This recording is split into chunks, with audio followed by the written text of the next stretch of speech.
Okay, Marvin Marshall has stated some 10 practices that damage teaching, and he gave 10 different approaches to counteract like what you could do instead. So the first one was being reactive rather than proactive, which is basically waiting for your students to misbehave. And he says instead of waiting for them to misbehave, you should inspire your students to behave responsibly instead of just waiting for them to misbehave. The second one is relying on rules of behavior. And this is basically, he says rules are meant to control, meant for board games, and they don't inspire students to behave. So he says instead of having rules, teach your students the procedures they are expected to follow and have positive expectations for your students. The third one is aiming for obedience rather than responsibility. And obedience does not create the internal desire to behave. And he said instead of just aiming for obedience instead of responsibility, instead of striving for obedience, concentrate on promoting responsibility. The fourth is creating negative images, which I thought this one was interesting. And it says, instead of telling your students do not do something, the not portion stays in your head. So if you tell your students do not run, they picture running. So instead of saying do not run, say please walk, and the image of walking is in their head, left in their head. The fifth one is unknowingly alienating your students. And this is talking to students in ways that prompt negative feelings, which is basically the saying, like, to get respect, you have to give respect. So if you talk to your students, talk down to your students, then they're just gonna see, well, like, we're not on the same level, you don't respect me, so why should I respect you? So that way it can make them feel positive. Confusing classroom management with discipline. Classroom management has to do with classroom organization, and discipline deals with self-control. So with this, you would talk to your students and say, okay, my role is to manage the classroom. Your role is to behave, and I will teach you the way that I expect you to behave. That way everything can run smoothly. Assuming students know what is expected of them. You shouldn't assume that your students know what to do, because they really don't. Like someone said earlier, I don't know who it said, but they sometimes are rarely taught at home how to behave in a classroom or in social situations. So you can't just assume all your students know what to do. So you have to talk to your students and let them know what is expected of them and how you expect them to behave in the classroom.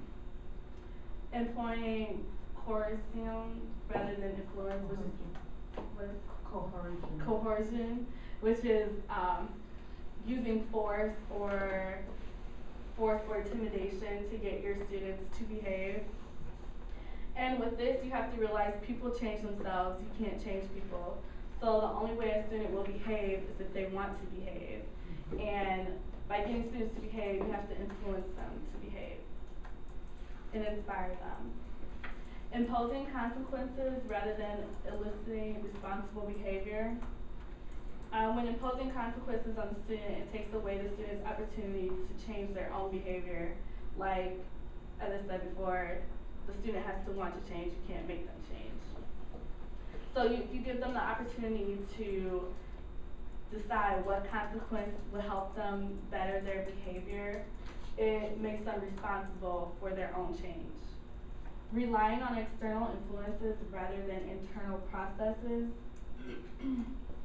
Some external influences would be using fear, prizes, which won't change their behavior because it's not giving them the pleasure in improving themselves, but it's making them want aim for the teacher's approval, basically, instead of them doing it on their own. The power of internal motivation. Marshall believes that although humans are influenced by many factors, all motivation takes place within a person, which in turn is internal motivation. Educators can use this to their advantage by helping students, and internal motivation brings satisfaction and pleasure to the students. He also said teachers should see themselves as stimulators and not motivators. So, so students will want to do well, but stimulators activate students' internal motivation in positive ways instead of motivating them to do good. And external motivators would be like urging, directing, like I said before, rewards and punishment and fear. And external motivation does not make students want to do well, but gain the approval of the teachers once again. He gives 2 ways of managing people. He said this quote: if teachers are to get the best results in their classes, they must inspire students to achieve and ensure they find pleasure in school. There's two different theories of managing people. The first one, theory X, which he doesn't agree with. This basically says people dislike work and they try to avoid it and must be threatened with punishment in order to do their work. And then theory Y is the complete opposite. It's saying people will work gladly if their job brings satisfaction, which is basically if students enjoy their work, they'll want to do it instead of having to use force and punishment and rewards to make them do it in theory X. Theory Y has 3 components, which is positivity, choice, and reflection. And what positivity is the emotion of optimism, which basically means if you come into the classroom with a positive attitude and being optimistic, your students will flock to you and it'll rub off on them. They'll be positive about what they're learning. And then choice is basically letting your students choose and make them feel empowered about what they're learning and make them feel like they made their choice of what they want to learn. And reflection is by asking reflective questions, it allows students to think about their behavior. For instance, if a student acts out, you could say, well, what could you have done instead of what you did in the classroom earlier today? It allows them to think about what they did in their behavior. Okay, he has a hierarchy, and there's 4 different levels to it of how students, where they fall into his discipline plan. The first level is level A, and it's anarchy, and children who operate at this level have no expectations and standards. They don't have a sense of purpose in the classroom, and a lot of times they don't get stuff done during the work. Level B, which is bossing, bullying, and bothering other students. This is also an unacceptable level. These students are bossing, bullying, and bothering other students and not realizing the harm it has on the other student and themselves. And they only listen to the teacher when it's one-on-one, pulled aside, and they're directly told what they were doing is wrong. Level C is cooperating and conformity, and this is the first level of that he sees as acceptable. These students willingly cooperate and conform to the rules. They listen to the teacher, and their motivation to behave in this way is due to an external resource, which an example would be following the classroom rules. And then the last level, level D, is democracy. This is the highest and most desirable level that teachers should want their students to be at. These students behave properly and responsibly without being asked. They take initiative in classroom activities and initiative to do the right thing and when given a choice. And these students are motivated to make good decisions regardless of how the outcome is, whether it's an external motivator or how it's going to personally affect them. And the value that he believes that this hierarchy has is it helps students realize that they are always making decisions in the classroom. It promotes their internal motivation, so they want to do it for themselves and not because they're being asked. It promotes good character. It helps the teacher and student relationship and have open communication in the classroom. It increases awareness for their responsibility and it encourages mature decision making. Marshall thinks it's important that you teach the hierarchy to your students. He said that you want your students to come up with examples of each of the levels of the hierarchy.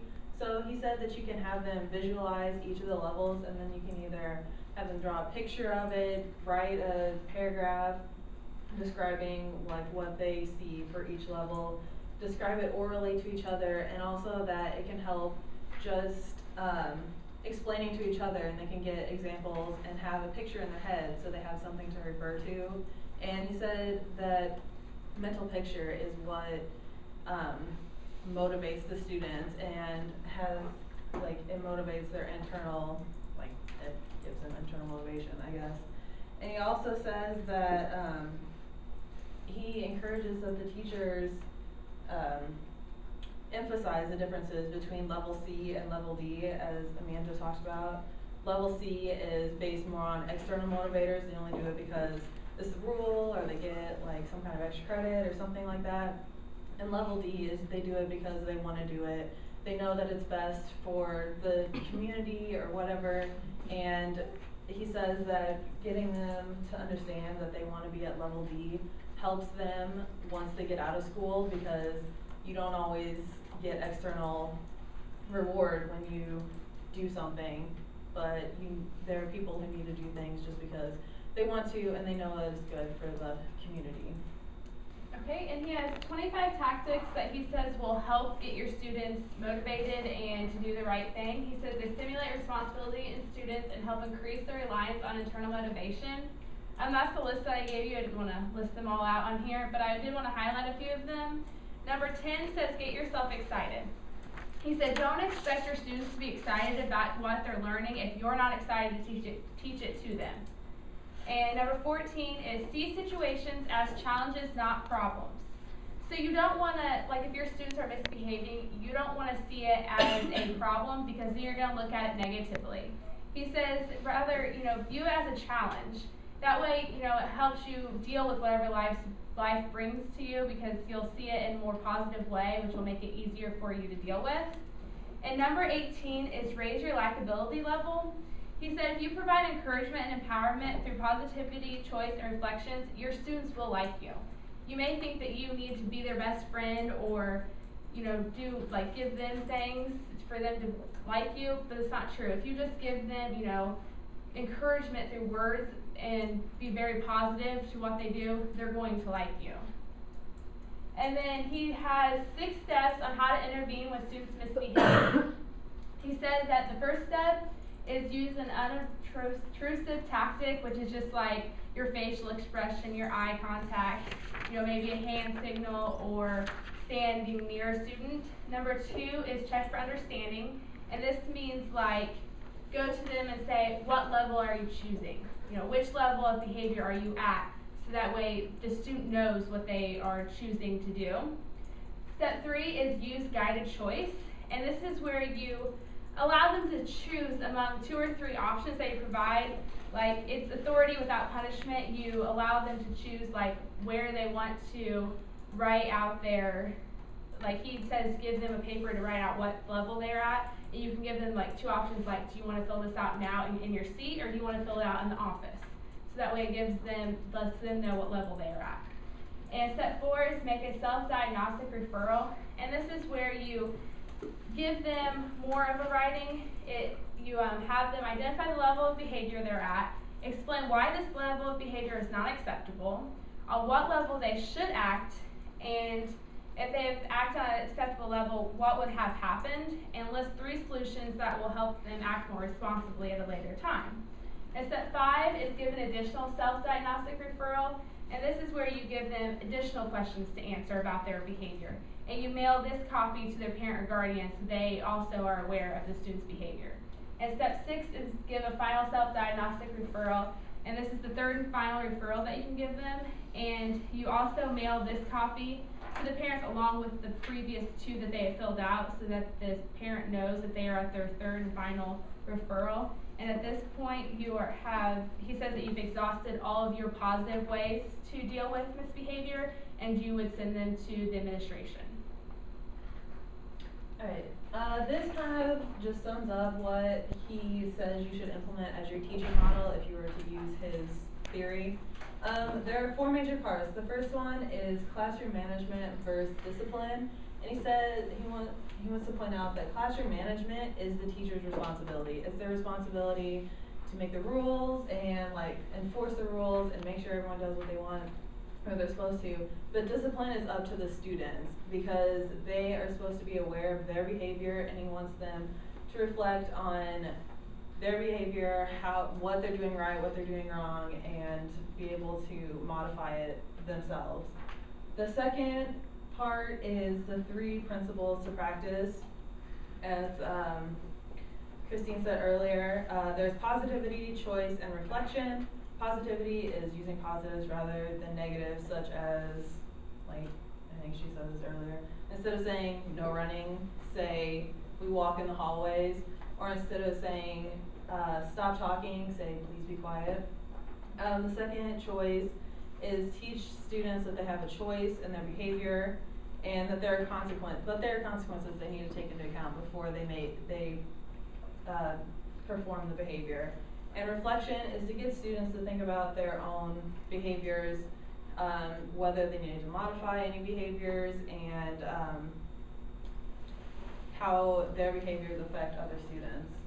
The third part is the discipline without stress system, which is teaching the hierarchy, which I talked about earlier, and which gives students a desire to behavior in an appropriate manner, to learn the difference between internal and external motivation, and to rise above their peers in appropriate behaviors. So that's also teaching students to not give in to peer pressure all the time if they know that it's an incorrect behavior.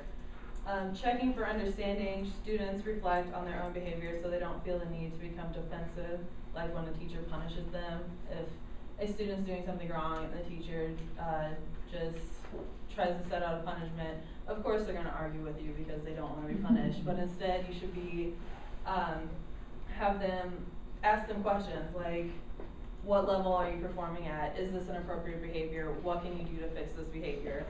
And also the guided choices, redirect inappropriate behavior to acceptable behavior instead of imposing a consequence. And the fourth step is using the system to increase academic performance. You can use the hierarchy before and after a lesson to increase student effort and raise academic achievement.